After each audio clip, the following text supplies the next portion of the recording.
So with us, we've got Ethan James. Ethan, thanks for coming on the channel.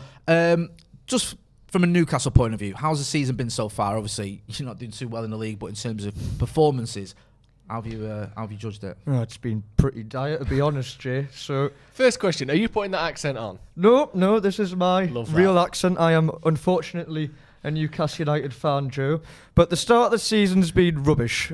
3 games in, they've conceded 8 goals. They've conceded 30 shots in the box and 11 big chances as well so far. My God, some of those chances were vast. Yeah. Some of the biggest chances you'll see. Some of the biggest chances you'll see, Joe. And also, in every game so far, we've conceded a penalty. So what's that about? Because that's not isn't like a general thing of like, oh, they're conceding a lot of penalties. It means, but like, what is just rash defending? People not caring, lazy tackles. It's rash defending. You have to remember we're playing a 5-back as well. So the point of playing 5 defenders is that you're not good enough to play 4. So you like to think you're trying to cut out the chances of conceding penalties and things. But yeah, the captain has already conceded 2 penalties. Right. I thought you might come on and be like, you know what? Stick your Ronaldo up your arse. We're winning this. You're just tearing into Newcastle here. As well, Brucey watches as well. This is the guy who you place your faith in, Joe. It's been 5-3-2 every game so far, right. And the idea is to be using St. Maximin and Wilson up top as an outlet to escape the constant defending. I would, from the outside looking in, your best 2 players. Yeah. Yeah, I'd say so because you see in the past, Joe, I'd give a lot of credit to the defenders because that's what we took some pride of it, especially under the previous manager rather than this fella.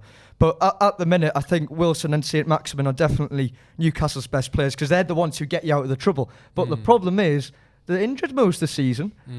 You said that. You said about the previous managers, but the record under Bruce and the record under Benitez in terms of your league finishes are almost identical. So why is it Benitez is revered and Bruce is like a bit of a laughing stock? Well, you have to also remember, Jay, that Steve Bruce has had a lot more money to spend than Benitez. So if we're going to talk about the attackers, like we just talked about St. Maximin and Wilson, Benitez rather had Joselu and Rondon. They were his big attackers that he brought in the club. Joselu cost 5 mil, Rondon was a loan deal. So, and then you look at Steve Bruce, he's brought in St. Maximin for 18 million.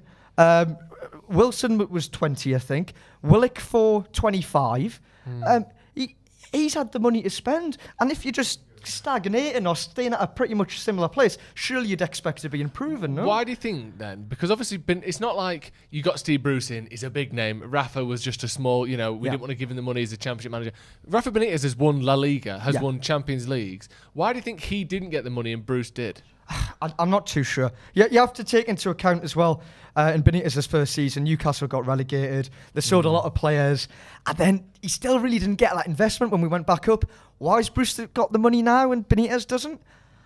I'm not too sure. Maybe because Bruce is easier to get along with. You have to remember as well, players like Drew Linton, which cost 40 million, come under Bruce's watch, but that was really made before Bruce came to the club. So I think there's a hierarchy thing as well, that the likes of Lee Charnley is making those decisions to bring in those players. With all that then in mind, honestly, I don't want to laugh at you. This is the best part of the preview by mile. You've been very honest. This has been great. It's obviously not a happy camp at St. James's at the minute, but with all that you've said, do you have any confidence going into this game? Can you see any way that you can get a result at Manchester United, especially with Ronaldo coming back? And obviously, you'd expect Old Trafford being well up for it. No.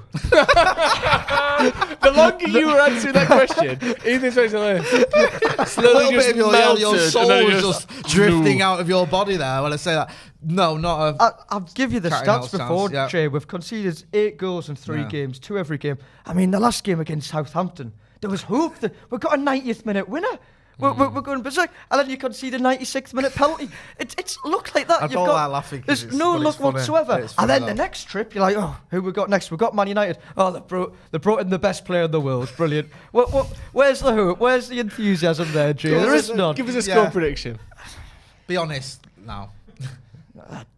4-0. 4-0 Man United.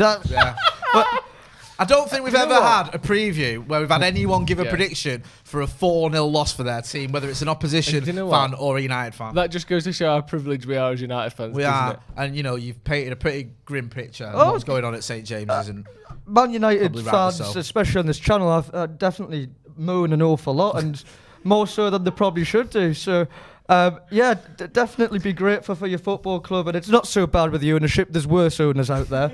Well, let's not get started on that one because I think we can make arguments there. I won't have anyone sticking up for the Glazers on it. Giving us a reality check as well. This is going the wrong way. Ethan, where can people find you? Any Newcastle fans are watching? Have you got a blog? Have you got a Twitter account? No, I sometimes do the commentary for Stretford Paddock FC, so you can see me there. I talk there now and then. I've got a Twitter, but it's not very big, so don't really bother. This is your chance to elevate it. You're trying to grow don't it. Don't really bother. It's not very big. Don't really bother. Ethan James Media. There might be some big things in the future. You never know. This will be the first step towards greatness. Ethan, thanks a lot for coming on the channel. We do appreciate it. No worries at all.